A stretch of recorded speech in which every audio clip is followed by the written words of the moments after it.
Nuclear, skipping this nuclear, and I'll go back to it. I'm going to ask you the same questions. So what's true about renewable? This is a disadvantage to all renewable. So there's 2 slides when you open your notes, and there are disadvantages to all renewable. And the initial cost to every type of renewable resource is expensive. It's new technology, which means and you have to develop it, and that's expensive. The rest are all renewable. The reasons why you switch because you're not going to run out. You switch because we have a serious problem with pollution emissions from burning of fossil fuels and waste from nuclear. So we want to use something that's not going to produce as much greenhouse gas, and nuclear is unsafe, so we want something a little bit safer, okay? Instead of going through this order, let's say, starting with water, what happens after?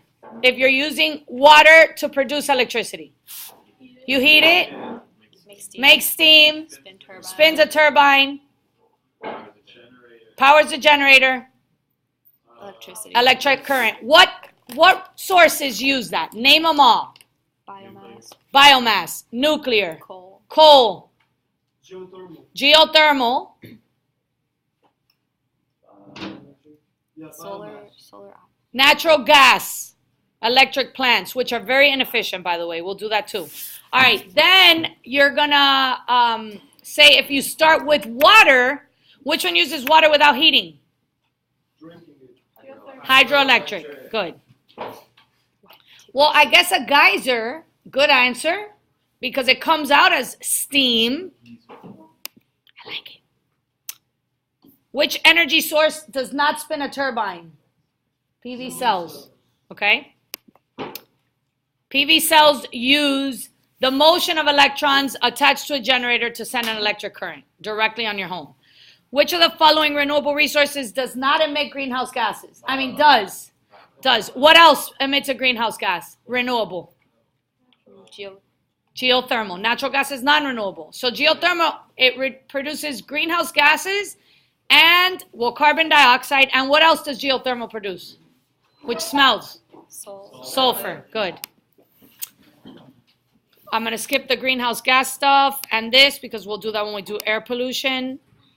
Okay, so this question was wrong in the way it was worded. And Mark brought this up during class. So the most efficient solar passive is always the answer. When I said choose 2, I was referencing natural gas as direct heating. If it's natural gas to create electricity, wind would win because it's mechanical straight to electrical, right? Right. So if you got it wrong, you know it was wrong, but on my end it was wrong the way it was worded, okay? PV cells are made up of silicon, yes or no? Yeah. What part? The panel, okay? Is most efficient? No. Solar passive is. It causes electrons to flow. This is how PV cells work. And then okay, so that's all of the above. What else can you tell me about PV cells? You can use directly in your home, and you can use them in a power plant, right? Petrol fuels. Naphtha, coke, or diesel, kerosene are all petrol fuels. In addition, you could see words like aviation fuel or transportation fuels. All of those will be linked to petroleum, okay? Oils, right? Are linked to petroleum. Jonathan, can you put that away? Which of the following energy sources can meet all energy needs? Biomass. What else? I asked this in my last class. So renewable, that's the only one. Non-renewable, no. No. I'm not. Petroleum, you could use it for what? Like transportation? Industry? Electricity, not good. Can you use it directly in your home for heating? Yes. No. Kerosene. Oh, kerosene for light. Mm-hmm. No warmth. I guess. Petroleum is really, there's none. Because coal can be used directly in your home too, but it's going to be maybe in a chimney, right? Okay, for cooking in a barbecue. So all of them have, but they all have the inefficient portion where you don't use it. So petroleum wouldn't be used for electricity. Coal really wouldn't be used for direct use in the home, right? And natural gas would be probably the best one, but not used for transportation. So, okay. Or industry, right? Natural gas industry. All fossil fuels produce industry. Natural gas main use is industry. Oh. Yeah. Which of the following renewable energy sources is most used? What biomass is the answer? What's the second? No. Hydroelectric. Wind is the fastest growing. So eventually on that pie chart, you're probably going to see wind increase. Biomass is most used for what? Heating and cooking. So when you say biomass is most used in the world, it's because people use it as a source for, like, you know, wood burning. Which of the following are advantages to renewable energy? So cheap is not. This is the one everybody got wrong, right? Let me see. 5% accuracy, or maybe not everybody, but almost everybody. That was wrong. Cheap, because its initial cost is expensive, it's generally not cheap. But it does all of these other things, yes? Wait, so the answer is cheap. So it should have said, which of the following is not an advantage, and it didn't. Okay. Biomass fuels include, the answer is all. Something I want you to remember about methane. Methane is an organic compound. What does it mean to be an organic compound, Evan? It has at least 2 carbons. So when you see this on the test, you're going to get confused because methane doesn't have 2 carbons, but methane is an organic compound. Biomass means living matter. So methane is one of them, okay? And then ethanol is made from corn, and it's a transportation fuel. We use crops as fuel sources for burning, and it's all of the above, okay? Other biomass fuels, I think it's coming up later. Using biomass fuel with coal is what? Coal firing. What's cogeneration? Who remembers that? I explained it when you took your quiz, because I didn't make you know that answer. Yes. So when electric power plants produce electricity, what's lost? Heat. When we use that heat to make electricity, that's cogeneration. We didn't, but I told you it that day. So direct firing is when you use biomass and you put it in a boiler and you burn it and you add water. When we use biomass boilers and coal boilers at the same time to generate more power, that's co-firing. Transformations, heat to steam to generator to electric. Describe all except wind, because wind would be mechanical to electric. And solar passive? Heat to. Solar to heat. Okay? Well, solar passive is not power plant. Solar passive is direct heating. So solar power plants can use sun to heat water that will be attached to a generator, to a turbine, spins, generator, right? Or solar.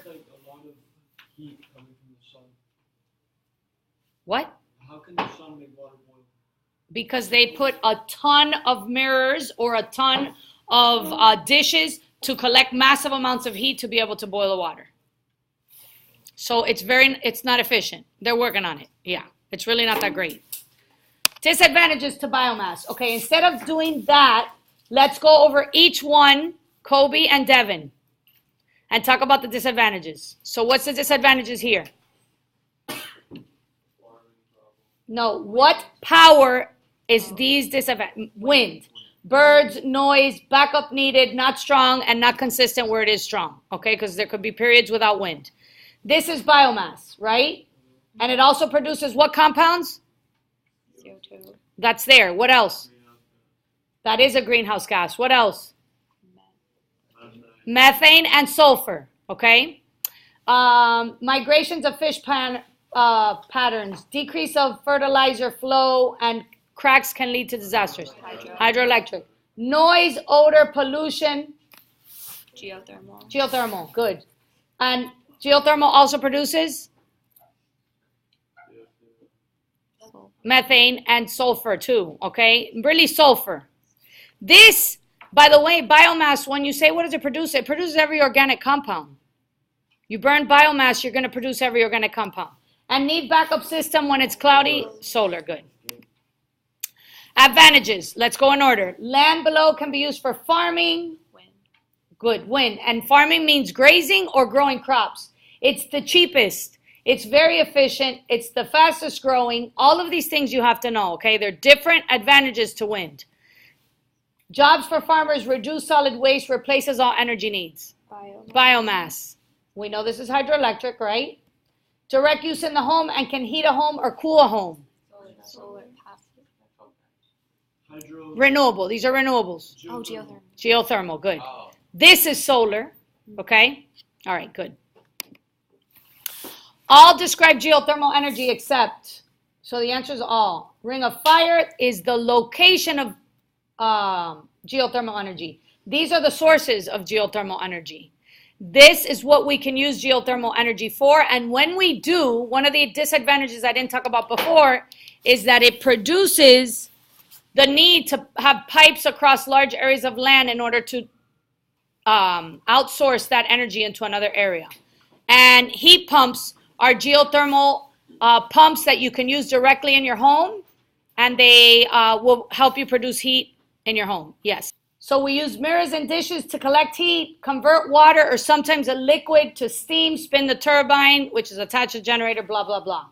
We do not use PV cells directly in the home. That's not power plants. That's direct use. So that's the difference. This also is passive. So it's not even electricity production. And then PV cells can be used in power plants, and they function just like a PV cell, where electrons flow, but they put a whole bunch of them to try to generate more electricity. Hydroelectric plants. So this is incorrect because, and we're just going to go over how the hydroelectric plant works. You have a body of water called a reservoir that is attached to a dam, which opens so that water flows through the penstock that will spin the turbine, blah, blah, blah, blah, blah, right? So that was just like a typo there. Oh, and was there anything else about hydroelectric that I wrote there that might not be? Moving water, no, that's it. All right. So petroleum, excellent transportation fuel, yes. It's not good for electricity production, it's inefficient. Can be used in the industry, yes. Cheap, yes. All fossil fuels are considered cheap, okay? Petroleum, what's the cheapest? Petroleum, coal, or natural gas? Natural gas. Remember, if you have natural gas in your home, you pay less per kilowatt hour than you do for petroleum. I mean, for coal. And I'll describe petroleum as wrong. Unconventional oil. Did anybody remember this? Let's see, 30% accuracy, that was hard. I mean, that's a direct, really, I have to remember petroleum question. This is considered conventional oil because we don't have to use fracking to mine it, okay? So that's why they recently changed it to be conventional. These are unconventional because they require fracking to mine, and they're some of the reserves are really not documented, so they consider it unconventional. Petroleum. The Montreal Protocol is ozone depletion, or the ban of CFCs, okay? Kyoto was the organization of specific countries that got together to reduce greenhouse gas emissions by a significant portion. And who did not join this? Yes. We didn't, okay? And then 1 barrel of petroleum is 19 gallons or 9 gallons of diesel. OPEC is the organization that controls petroleum, and we refine petroleum based on boiling points. Can you guys sit, please? All related to petroleum except, I already did that. Oh, we're done. Good. Perfect.